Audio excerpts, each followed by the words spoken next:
talk about is the review of the transformation rules. And not something that you haven't seen before, but we do want to get these filled in so that we can apply them the next time that we meet. So the first one is y equals negative f of x. So the negative is in front of the function, or oftentimes what I say is it's outside of the function. For an example, we have the negative outside the square root. Y equals negative the square root of x. What does a negative that's outside the function, or how does a negative that's outside the function change the function, so to speak? And you may remember and you may not remember, but what it does is it reflects the graph over the x-axis. But once you kind of get refreshed on that, again, that is outside of the function. If we go to the next one, y equals f of negative x, the negative is now inside the function. How do you think we reflect the graph when the negative is inside the function?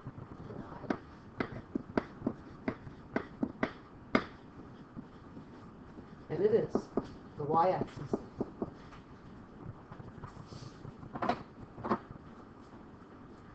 And what we're going to do is we're transforming the graph, so we don't change the basic shape of the graph, but we're moving it somehow. And in this case, we're flipping it over the x-axis, or flipping it over the y-axis, and the better word is reflect. But sometimes flip helps people. When we look at the third one on here, y equals f of x plus c, or even minus c, the fourth one, we're adding 2 to the square root of x, or we're subtracting 2 to the square root of x. Which directions are we moving? Up and down. So you do not have to write this word, but translates is one of the words that came up earlier today. It translates the graph up c units when we add something to the function. But oftentimes what people write is they just write down c units. I just throw that word translates out just in case you happen to come across that. I want you at least to be like, oh yeah, I kind of remember when my teacher was talking about that. Translates just means it moves up c units or down c units, as these two cases are. And those are when the c is, again, outside of the function. But when c is inside the function, as it is on the next two, f of x plus c, or f of x minus c, how is that going to translate? And I need to do one at a time. When we add something inside the function, do you remember how it moves? It goes left. It goes the opposite direction that you think it's going to go. So plus, we go, oh, I think it's going to be right, but it really is left. And consequently, when it's f of x minus c, again, the plus c or the minus c inside, it's in the parentheses of that function, we move it the opposite direction of what we think it's going to be. So this one's going to be right c units. And there's some examples off to the side that you can kind of look. If you start with your parent function of y equals the square root of x, and then you put the negative in front of it, or you put the negative inside the function. As we get close to finishing here, the last four, y equals c times f of x. The c is outside of the function.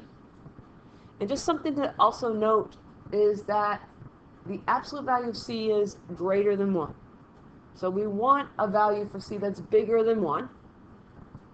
But what does that do to our function? Again, do you remember?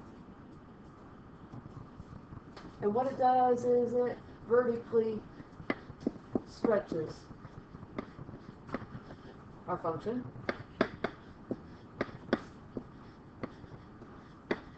And if you want to get particular, vertically stretches by a factor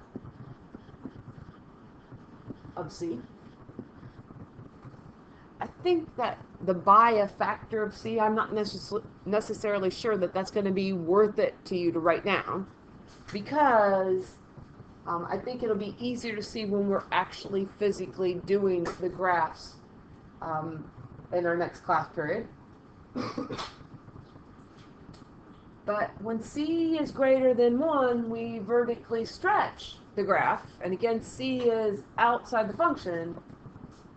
So C times f of x when C is between 0 and 1. So C is a fraction. We're going to vertically compress the function.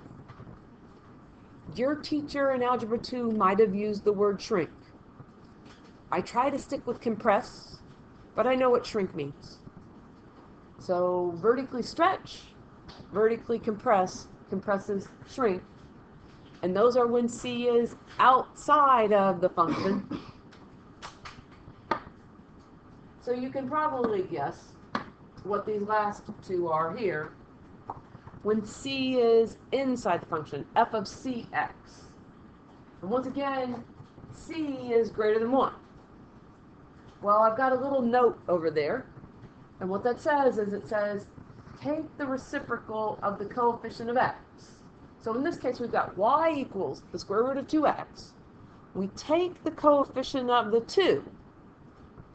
Sorry, we take the reciprocal of the 2, and then we can decide whether it's going to be a shrink or stretch. Well, when we take the reciprocal of 2, we end up with 1/2. So consequently, when C is inside the function, this is going to be a horizontal compression.